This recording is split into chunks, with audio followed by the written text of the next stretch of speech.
Hello, everybody. This is the Pocket Passer. I'm your host, Randy Wyatt. I hope all of you are having a fantastic day. I know I am. This is part 2 of my NFL playoff predictions. Last time I did the NFC. Today I'm doing the AFC.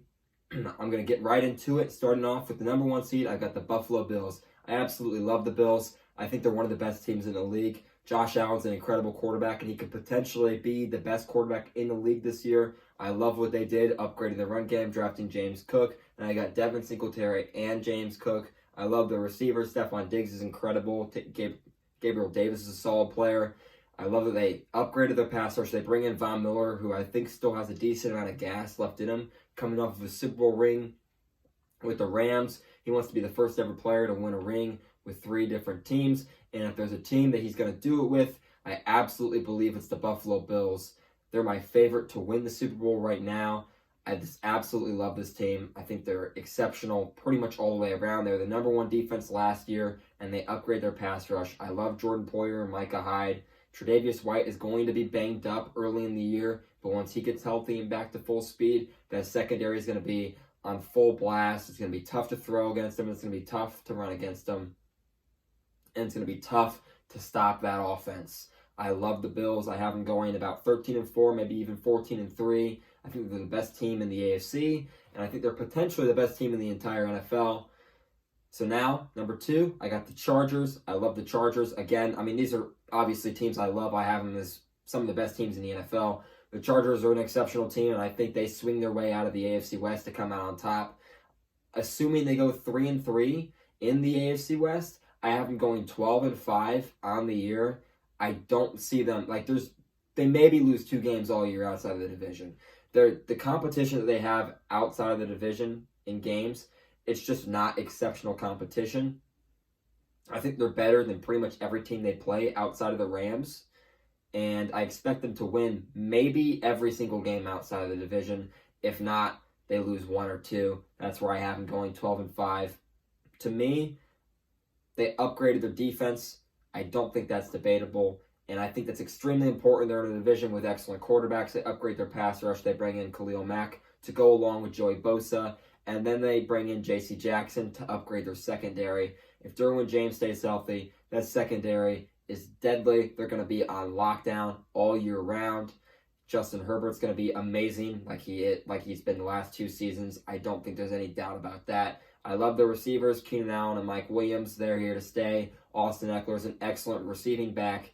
They just have versatile and just extremely exciting star power all across this team. I think everyone's going to want to tune in and see the Chargers. They're an exciting team, and they're an extremely good team. Brandon Staley's aggressive style is so much fun to watch. I think the Chargers win the division, and I don't think it's that tough. I see them winning it by 1 game, but it's not going to look as close as it is. I just feel like they're the best team in this division. So now going to the 3rd seed, Cincinnati Bengals. A lot of people think they're going to pull back this year. I don't feel that way at all. They upgraded their offensive line, and that was their biggest struggle last year, was Joe Burrow getting sacked constantly. They upgrade there. Jamar Chase is still here. The Joe Burrow-Jamar Chase connection is going to be very, very real still. T. Higgins and Tyler Boyd are both very good. Obviously, they lose C.J. Uzomah, and that is tough. You don't love to see that, especially when you're trying to go back and win another Super Bowl. But I don't think it's going to hurt them too much. Joe Mixon's going to be able to run the football even more effectively than ever because that offensive line is upgraded. And defensively, they don't have a ton of star power. I don't love their personnel on defense, but they've proven they can play at a high level when they need to most. And that's honestly what's most important. They made big plays against the Chiefs both times they played them, including an interception in overtime that set the Bengals up for their game-winning drive. They intercept the Titans 3 times, including to put the Bengals in field goal range to win the playoff game in the divisional round, and they intercept Derek Carr to end the AFC wildcard round against the Raiders. This defense, they fly around when they need to. Jesse Bates is a spectacular safety. He signed his franchise tag, so he's coming back. I still really, really like the Bengals. I just feel like they don't necessarily have the best roster in the division, but I just like the way they feel. I love the energy and the moxie around this team, and I think they're going to come back and keep swinging again this year. So now with the 4th seed, this is a team that honestly I believe is the worst team out of the 4 teams to win the AFC. And I think there's teams that aren't going to make the playoffs that I don't have making the playoffs in the AFC. They're going to be better than them, but they're going to win their division in a bad division. I just don't love anyone in the division. I think the Titans pull back in a major way. The Jaguars they're going to continue to be horrendous. The Texans are going to improve, but they're not ready to make any kind of a playoff push or any kind of a division push, regardless of how bad this division is. The Colts are clearly the best team in this division. Now that they have a quarterback, Matt Ryan can still play. I think he's got a couple seasons left in him, and he's a talented passer, and he's going to be behind the best offensive line he's been behind in a while. So he's set up for success. Not only that, but he's going to have probably the best run game of his career. Jonathan Taylor is an exceptional running back. I don't love their receivers, but they're solid receivers. I really like their defense. The Colts are going to be able to compete with pretty much anyone.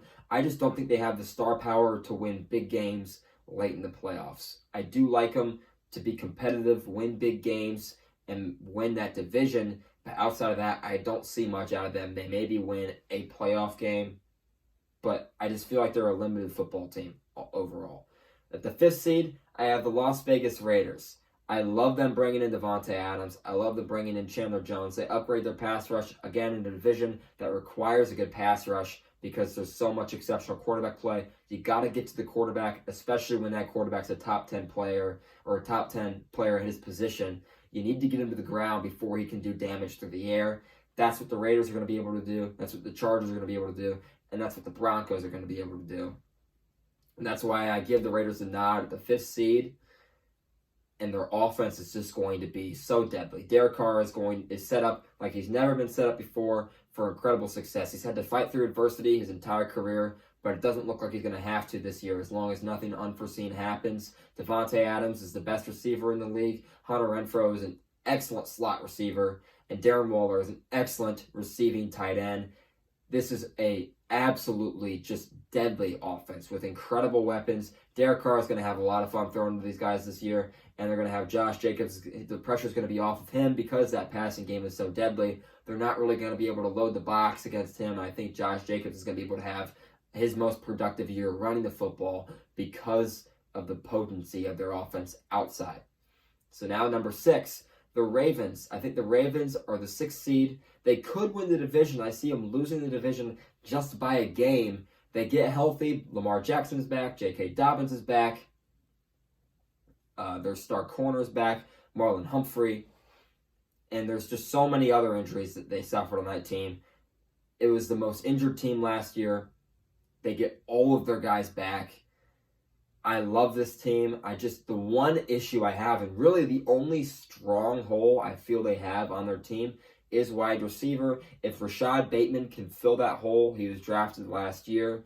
If he can come into his own and show some star potential, I think the Baltimore Ravens could potentially win the division.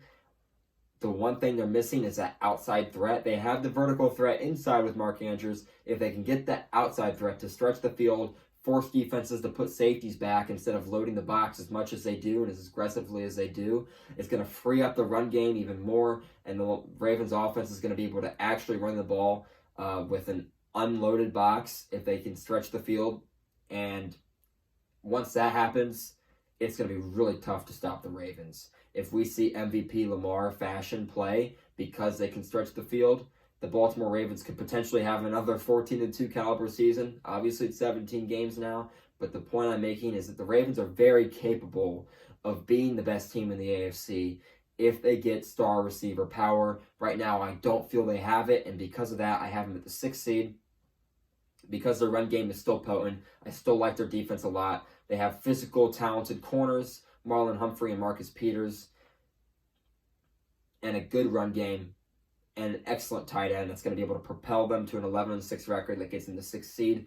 And finally, the 7th seed, the Denver Broncos. A lot of you are going to be shocked that I don't have teams like the Chiefs or the Dolphins in the playoffs, especially the Chiefs. But I just feel the Denver Broncos get the nod over the Chiefs. I like what they did with their team. They bring in Randy Gregory to upgrade the pass rush, and they, of course, upgrade the most important position on the team. They bring in Russell Wilson. That's a massive upgrade. No disrespect to Teddy Bridgewater, but he's just not Russell Wilson.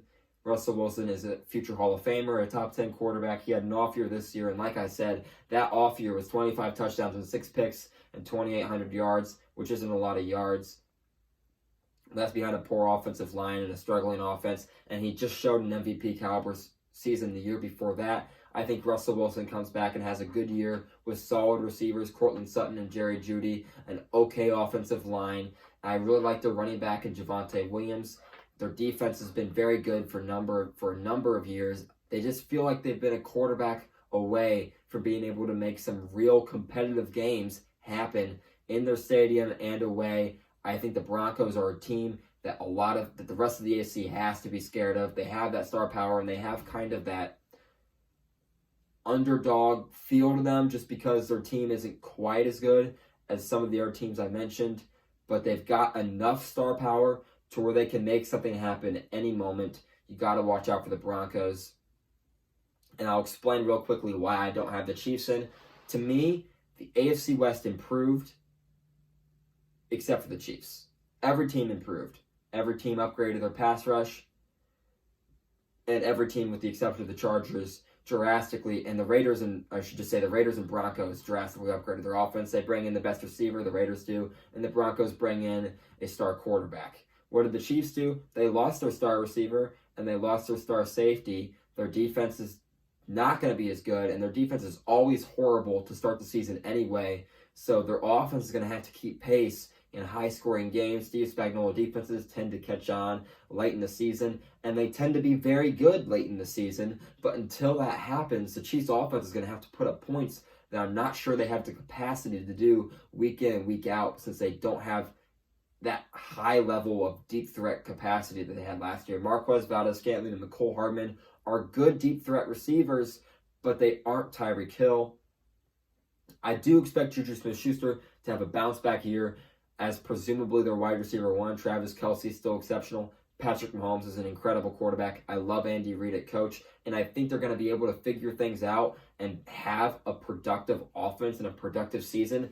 I just feel like they're the worst team in the division, and their record's going to reflect that. I think they go 10-7, which is going to be by far the best fourth-place team in the league, and it's going to be a playoff-worthy team that doesn't make the playoffs simply because this year the AFC is absolutely loaded. That's all I have for you. Thank you all so much for watching. I hope you have a fantastic rest of your night. If you like what we do here, if you want to see more of my content, make sure to subscribe. Hit the bell icon for turn on notifications so you always know when I'm posting. Follow my Instagram at The Pocket Passer and my TikTok at The Pocket Passer. We'll be getting more short clips out for you on both those platforms. Thank you all so much for watching. And until next time, I'll see you then.